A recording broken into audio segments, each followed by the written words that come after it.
বাংলাদেশ জাতীয়তাবাদী কৃষক দলের ৪৫তম প্রতিষ্ঠাবার্ষিকী উপলক্ষে দেশনেত্রী বেগম খালেদা জিয়ার রোগ মুক্তি ও দীর্ঘায়ু কামনায় আলোচনা সভা ও মিলাদ মাহফিল অনুষ্ঠিত হয়েছে।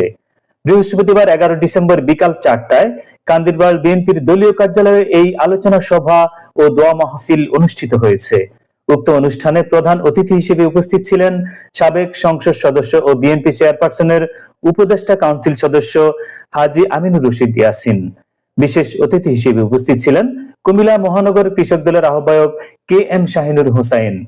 অনুষ্ঠান সঞ্চালনায় ছিলেন কুমিল্লা মহানগর কৃষক দলের সদস্য সচিব মোহাম্মদ ইকরাম হোসেন তাজ। কুমিল্লা কৃষক দলের আয়োজিত অনুষ্ঠানে আরো উপস্থিত ছিলেন মহানগর ও জেলার নেতৃবৃন্দ।